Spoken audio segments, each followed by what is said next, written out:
Tuesdays only mean one thing in the Go Local studio, and that's catching up with Jennifer Lawless down in Washington, D.C. What's going on inside the Beltway, Jennifer? Same old, same old. We're talking about Comey. We're talking about no domestic policy agenda. We're talking about lies coming out of the Trump administration and gaps. It's just a normal Tuesday. How much oxygen is Comey's appearance before Senate Intelligence, Thursday, taking up right now, or sort of all eyes on Comey and what he's going to say on Thursday? Well, I think it's sucking up most of the air, but not only in terms of what Comey is going to say. Remember that for the last few days, there were big discussions about whether Trump was going to try and say that executive privilege prevented Comey from being able to testify in the first place. So the general discussion has sort of sucked up all of the oxygen, and I think only in the last 24 hours or so have we really begun speculating ad nauseum about the content of Comey's remarks. And, again, will this just completely dominate the news cycle? Is there anything else that will be able to wedge itself in? Probably not. I mean, I think we'll hear more about the investigation beyond Comey. So to the extent that Mueller is calling other witnesses or the other House and Senate committees are interested in subpoenaing other people or other documents, we'll hear about that. But I mean, I really think it's going to be all about Comey, regardless of whether there are any bombshells in his testimony. It's possible that he's going to actually say very little, given that he and Mueller have probably spoken about the investigation, and there are certain things that Mueller does not want public yet. So it's a little bit unclear exactly how much new information we'll learn, but we'll continue to talk about that for sure.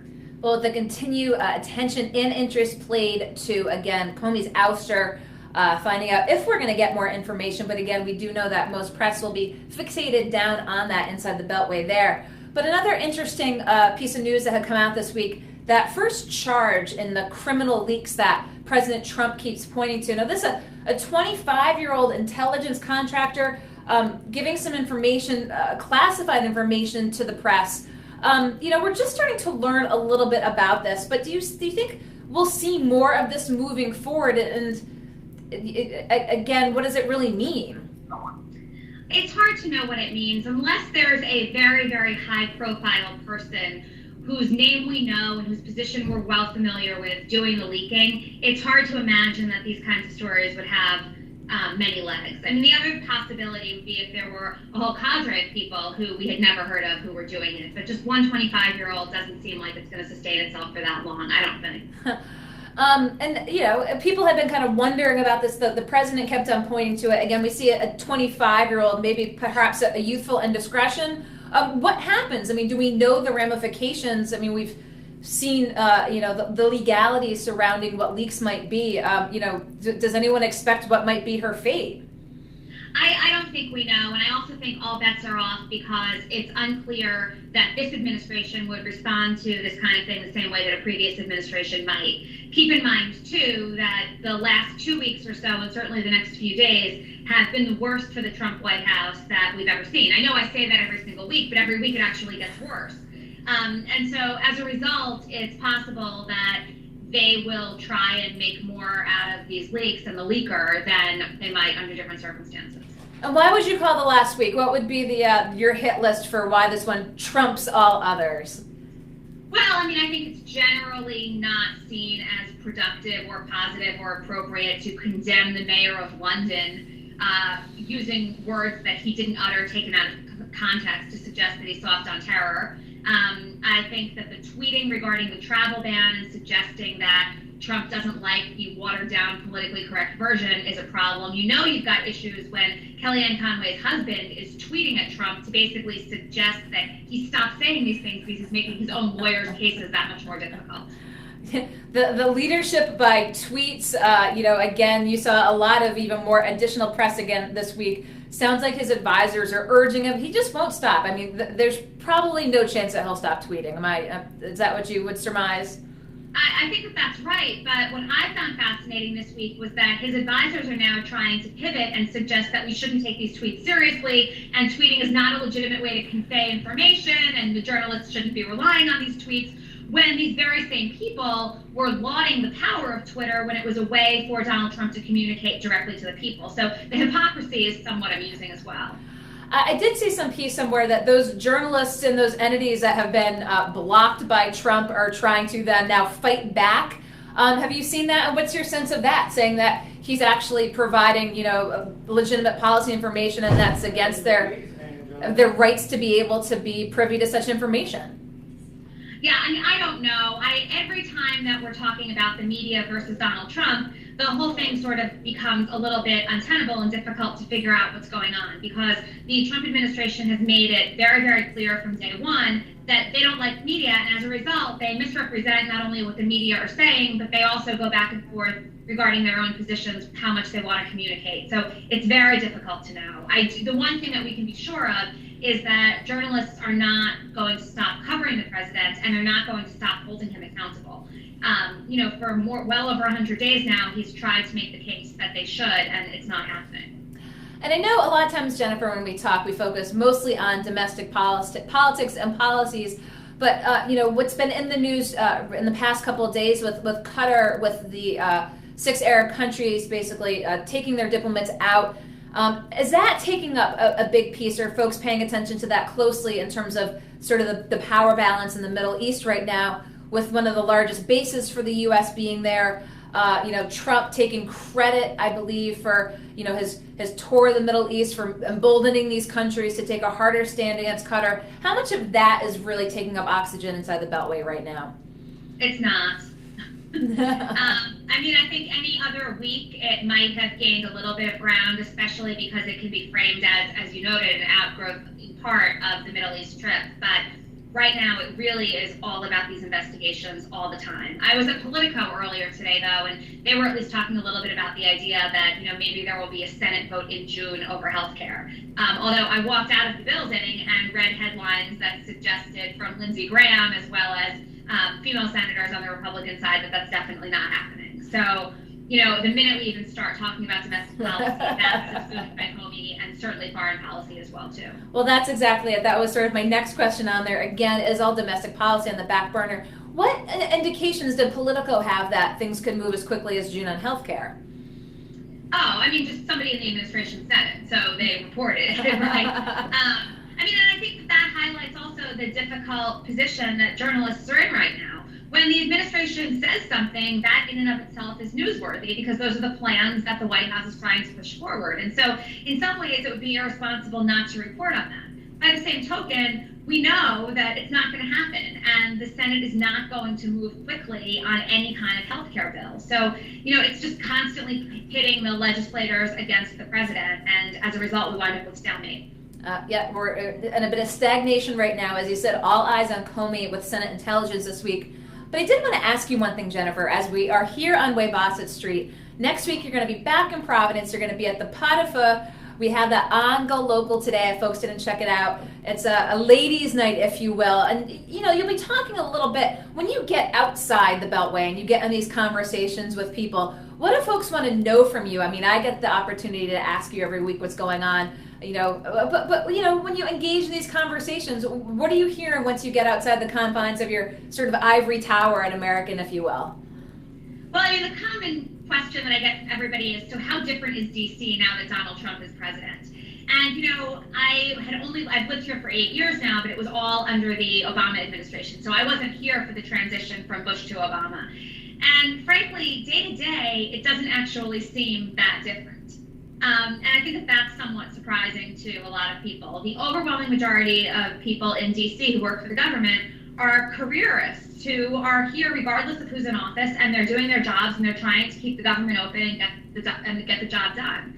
The one thing that is a little bit different, I think, lately, and from what I've seen, is the way that journalists are navigating D.C. And that's somewhat interesting to me. But, just on a daily basis, it's just not that different. And you talk about journalists navigating D.C., trying to navigate D.C.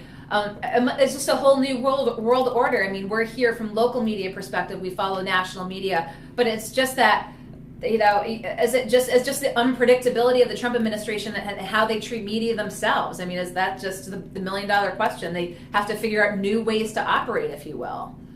I think that's exactly right. And then on top of that, there's the additional layer of not believing what you're being told. Yes. And so if you're at a press conference and Sean Spicer or Sarah Huckabee Sanders or even the president himself is saying something and you've got concrete facts that refute what is being said, this is a whole new world. You have no idea how to go about that. And I think it affects as well how they're writing these articles and the kinds of experts or political scientists or whomever else that they're relying on and asking these questions, because this is just uncharted territory. We're not accustomed to overt lies or, what the administration would say, or alternative facts. We're accustomed to spin. And we're way, way, way beyond spin with this administration. And from the journalists that you talk to, do you sense that frustration? I know as a journalist, if I know I'm being blatantly lied to, I realize it makes my job that much more difficult. But do you see that in the reactions from the Washington Post, from the New York Times, publications that Trump has lashed out at before? Do you think he has a sense that he's played a role in this relationship between, again, maybe left-leaning organizations who then dig their heels in because of the situation that they're presented with? I think that we see that coming through, but then, when he actually does want to get news out, he calls the New York Times and he calls the Washington Post. And so there's this kind of sick symbiotic relationship where these reporters might detest what he's doing and how he's doing it, but they need to cover it because that's literally their job. And he might openly abhor and detest them, but he has to reach out to them because otherwise he can't communicate when he actually wants to communicate. So I just think it's created this pretty sick, sad dynamic. But at the end of the day, it's the journalists who are going to win because he's not going to shut down the papers and he's not going to shut down the news. And the more difficult he becomes, the more and more they're going to cover that. It's interesting. The weeks go by and they feel like months. Kathy Griffin almost seems like a year ago at this point. Did we see that being maybe even a quick news cycle, maybe exacerbated by the fact that she had that press conference afterwards? But do you think that the press handled that in such a way of that event sort of reaction and that it didn't end up having that shelf life just because it was sort of this isolated incident on the part of Kathy Griffin herself? Yeah, I think that's what it is. We are all celebrity struck and we all like when things like this happen and, people's stars fall and terrible things happen to them because they behave badly. But at the end of the day, she's a celebrity who hosted with Anderson Cooper, a New Year's Eve show on CNN. This is not a member of the House or Senate Judiciary Committee doing the same thing. And so I actually think the fact that it had a short shelf life is appropriate. Yes. It doesn't deserve the kind of coverage that Comey's testimony is going to garner. Exactly.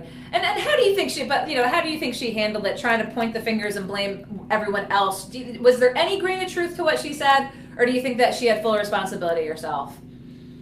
I don't know if there's any grain of truth to what she said, but having watched politics and having watched celebrities navigate politics now for decades, I think the moral of the story is you should just apologize and go away, right? The American public is generally very, very forgiving, pretty much of anybody about anything, as long as you demonstrate contrition and take some time. And I think that, that's the way that we generally expect people to behave. So we'll see what happens, but, taking the blame and walking away with your tail between your legs is probably the more appropriate strategy in a case like this. And last question I want to ask you is, I'm sure you saw the news as someone who'd been up at the Ivory Tower here at Brown. Speaking of things of taking actions having ramifications, what was your response to Harvard reporting that they had those admits that had taken place in sort of that chat room of racist, sexist, any number of things, what the college deemed unbecoming of students entering the class and then rescinding their admissions? Do you think that was appropriate? It's tricky because we try to say things like, oh, colleges and universities are a place where people should feel comfortable to express all points of view, but we also have a long history in this country of not tolerating hate speech or speech that's explicitly sexist or racist or targeted toward one group or another. The lesson that I get from this is a lesson that should be sent to the next generation, which is that everything you say and everything you do publicly can actually count against you. And the same way that people of my generation or people who are older had to be careful about the letters they would send or the phone calls that they would make or the emails that they would write, the same thing is true in chat rooms and in social media.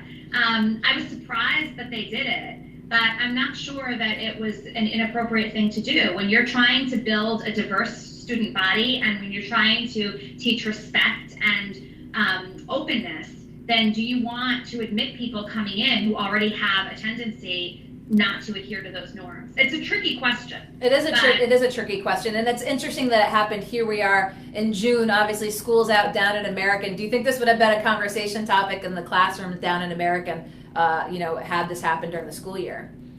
Oh, I mean, I think it definitely would have, and it will be in the fall. Mm-hmm. My bet is that the students will believe, the students that I have anyway, probably would believe that it was the appropriate move. I mean, I'm seeing on college campuses now such decreasing acceptance of this kind of language, in large part because of this administration. It's made everybody uber cognizant of what's appropriate and not appropriate. And, I think that students have no interest in surrounding themselves with people, especially on a college campus where they want to feel comfortable and safe, who have engaged in that kind of talk. Well, I figure I had to toss that out there, just the cross-section of academia and politics down there. And again, you're going to be up here next week. What are you most looking forward to when you come back to Providence besides seeing Bob Burke at the Pot of Foot? Well, I mean, that's going to be tough to beat, but I am very much looking forward to just being in Rhode Island. I haven't been for quite some time, and I just love it there. I'm hoping for great weather as well. It looks like it's going to turn around. I just was looking, I was comparing Providence side by side with Miami, and it was all rain down there, and I saw some sunshine finally. So get you outside the Beltway, hopefully to some sunny temps and maybe some beach time. So Jennifer Lawless, we'll touch base next week and hopefully see you when you're up here in person. Terrific. Thanks so much. Okay, Jennifer Lawless, thanks very much. We're going to let Jennifer Lawless go now via Skype, as she does every Tuesday. Skypes into the Navigant Credit Union Broadcast Center to talk about national politics. A little bit of academia today, too, with what had taken place at Harvard. Now, Jennifer Lawless having been at Brown, just asking her what she thought about that. Again, we'll be in town next week for a women's tea over at the Pot of Foot. If you go on Go Local's regular website, you can find out more about that event taking place next week with Jennifer Lawless. If it's something you're interested, you do have to be a woman, and you can sign up and get